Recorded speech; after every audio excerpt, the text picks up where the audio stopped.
दोस्तों आइए कि section 65 of contract act chapter 4 ये समझे कि ये सेक्शन क्या कहता है। इस सेक्शन का कॉन्सेप्ट क्या है। ये सेक्शन हमें ये बताता है कि वो लोग जिन्होंने वाइड एग्रीमेंट से फायदा उठाया उनकी ऑब्लिगेशंस क्या है, उनके फराइज क्या है। आइए कि ये मिसाल एग्जांपल्स के जरिए समझते हैं। हमारा पहला एग्जांपल है, चलो ऐसे टेबल बना लेते हैं। ये हमने टेबल बना दी। ये हमारे पास 3 एग्जांपल है। ये है मिस्टर ए, ये है मिस्टर बी। इनके बीच में एक एग्रीमेंट हुआ। क्या हुआ? एग्रीमेंट कि मिस्टर ए जो है पे 1000 रुपीज, ये 1000 अदा कर रहा है। और मिस्टर बी क्या करेगा? मिस्टर बी मेरी डॉटर ऑफ ए जो सी है। अब इनके बीच में ये एग्रीमेंट हुआ कि मिस्टर बी जो है वो ए की बेटी सी से शादी करेगा। और मिस्टर ए ने मिस्टर बी को 1000 रुपया दे दिया, एग्रीमेंट कर ली। अभी क्या हुआ कि ये जो सी है, ये सी डाइड। सी जब मर गई तो एग्रीमेंट वाइड हो गई। एग्रीमेंट वाइड हो गई।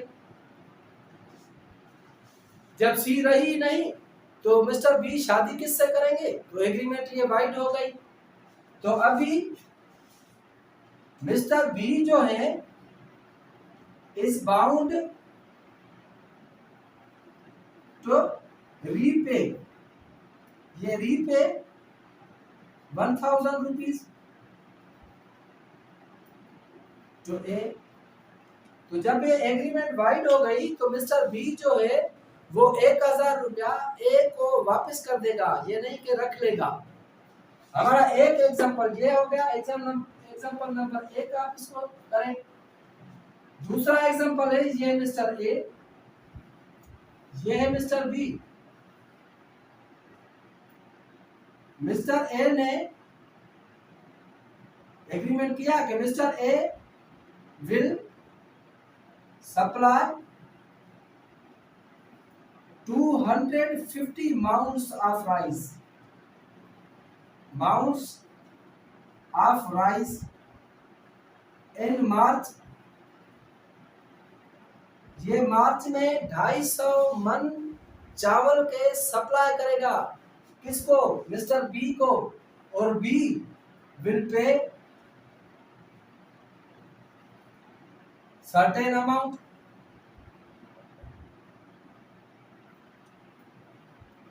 अभी मिस्टर ए ने क्या किया कि मार्च से पहले इसने 130 मन जो है वो भेज दिए इसको, माउंट राइस भेज दिए, बाद में भेजे ही नहीं। और मिस्टर बी ने वो 130 मन चावल के रख लिए अपने पास। जब इसने रख लिए तो ही इज बाउंड टू पे, ही इज बाउंड टू पे for 130 mounds of rice to a।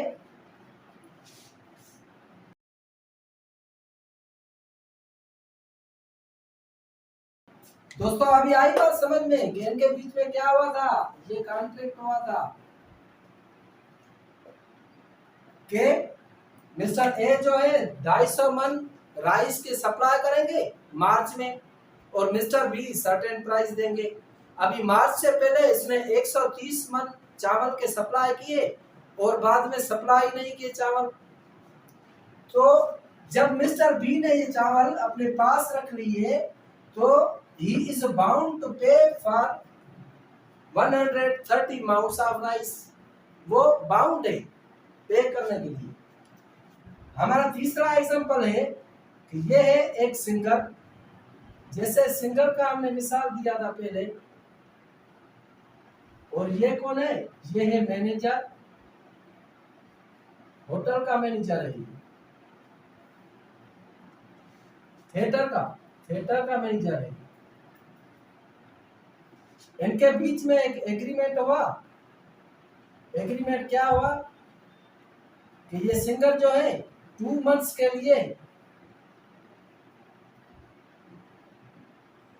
लिए 2 नाइट्स इन अ वीक गाएगी। 2 nights in a week sing गाएगी। अभी इसने और बदले में मैनेजर क्या देगा? पे 100 रुपीज फॉर ईच नाइट।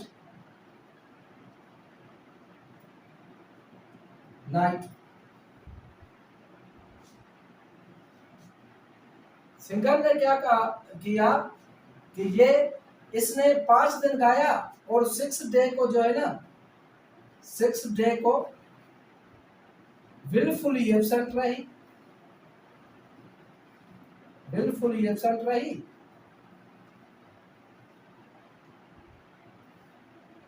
तो ये क्या हो गया? मैनेजर ने कॉन्ट्रैक्ट पुट एंड कर दिया, कॉन्ट्रैक्ट खत्म कर दिया।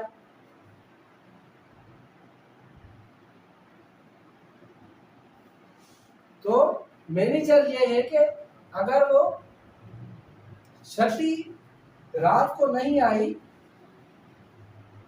बाकी 5 रातें तो उसने गाया, तो मैनेजर इज बाउंड टू पे हर फॉर 5 नाइट्स। हमने क्या समझा कि मैनेजर उसके 5 रातों के पैसे नहीं खा सकता। इज बाउंड टू पे हर फॉर 5 नाइट्स।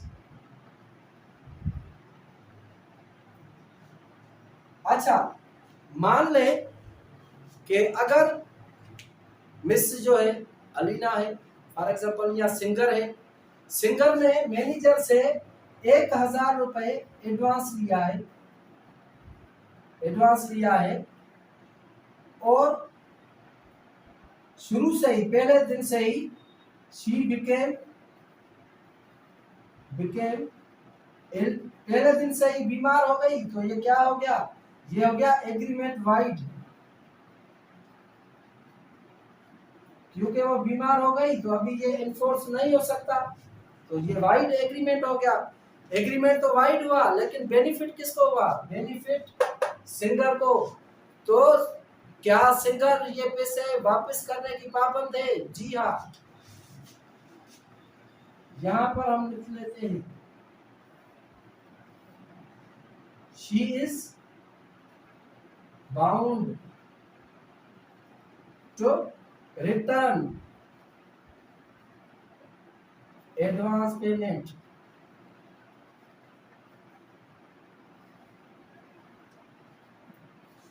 इस सूरत में ये एडवांस पेमेंट वापस करने के लिए बाउंड है। तो दोस्तों आपने समझा कि obligation of the person who took benefit or took advantage from wide agreements or contracts that are voidable।